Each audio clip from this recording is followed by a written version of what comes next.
매일 성경과 함께하는 오늘의 큐티 시간입니다.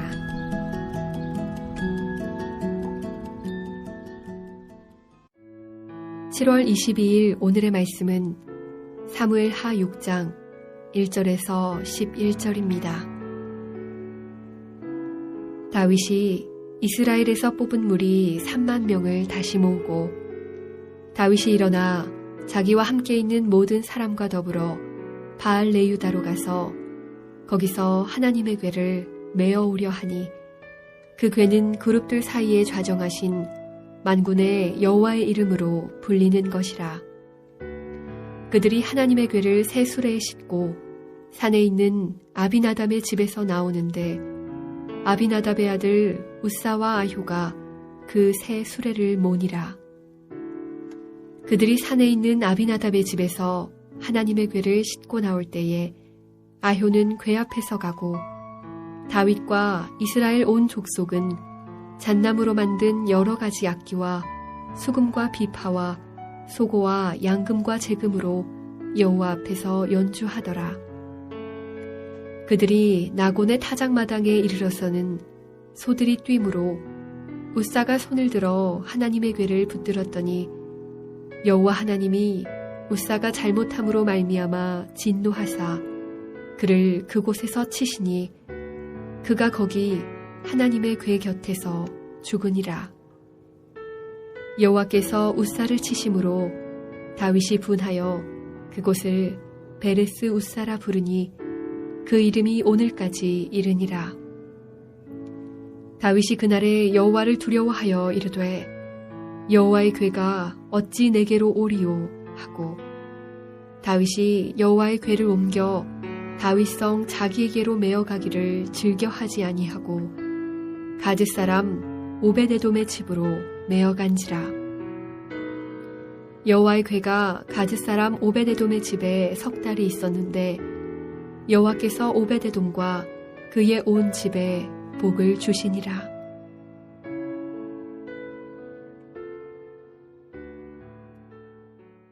사랑하는 매일 성경 가족 여러분, 7월 22일 금요일입니다. 법궤 이야기를 다루고 있는 사무엘상 4장부터 6장의 말씀을 기억하고 계십니까?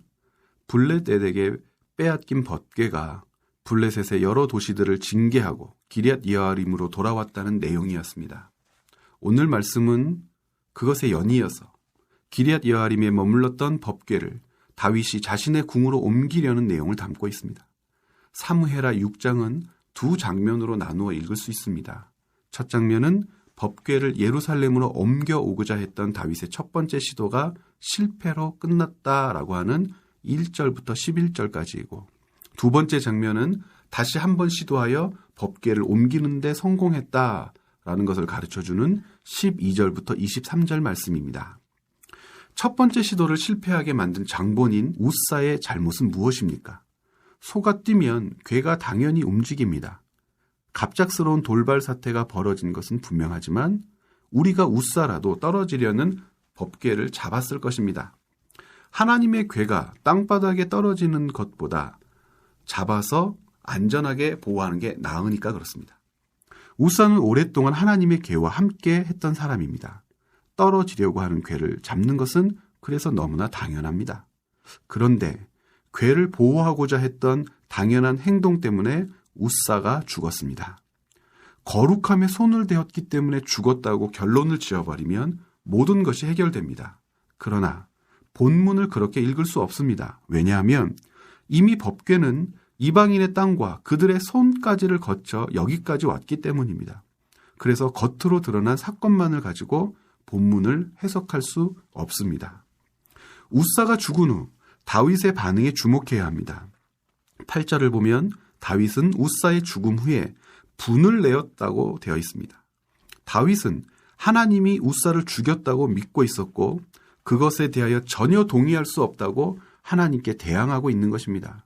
그도 그럴 것이 힘을 쏟아 준비한 다윗의 모든 계획이 수포로 돌아가고 말았습니다. 이 행사는 남북 지파 모두에게 의미 있는 공개적인 행사였습니다. 정치적 의미가 가득 담긴 공개 행사의 중단이란 다윗의 법궤 이전 시도에 대한 하나님의 분명한 거절을 의미한다고 보는 사람들이 있었기 때문에 이 행사가 다윗에게는 치명적인 것이 될 수 있었던 것입니다. 다윗에게는 심각한 일이 그래서 아닐 수 없습니다. 다윗은 궤를 옮겨서 예루살렘을 여호와의 신앙의 중심지로 만들려는 원대한 계획을 가지고 있었습니다. 그런데 하나님께서 다윗의 모든 계획을 극단적인 방법을 동원해서 중단시키신 것입니다. 이렇게 해석해야 되는 이유는 9절 때문입니다. 다윗이 이렇게 이야기합니다. 여호와의 궤가 어찌 내게 오리요. 다윗의 탄식을 통해 다윗의 의도를 짐작할 수 있습니다. 다윗은 여호와의 궤를 자기에게로 가져올 수 있다고 생각합니다. 여호와 하나님께서 다윗성을 선택하는 과정을 거치고 그것을 확인한 것이 아닙니다. 하나님은 이 행사에 등장하지 않습니다. 다윗은 하나님께 묻지 않고 이 일을 주관하고 있습니다. 여호와의 궤는 소가 끌어가는 대로 끌려가고 있었을 뿐입니다. 다윗의 이러한 생각에 대하여 하나님은 분명하게 거절하신 것입니다.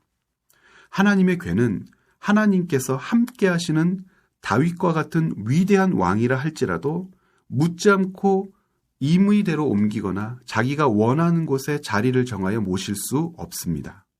이러한 사실은 훗날 다윗의 성전 건축 계획에서 다시 한번 확인됩니다.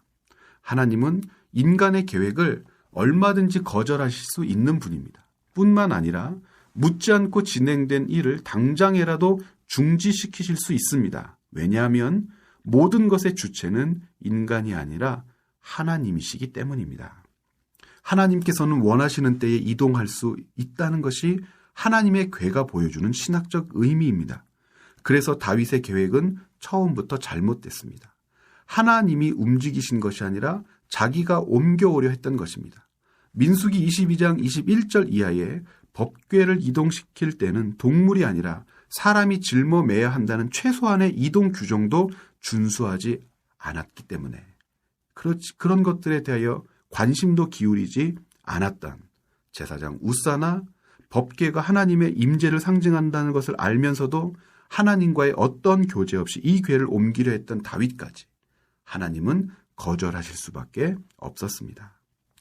입으로만 하나님의 주권과 섭리를 말하지 말고 진정 하나님이 우리 삶의 주인 되시도록 살아야 합니다.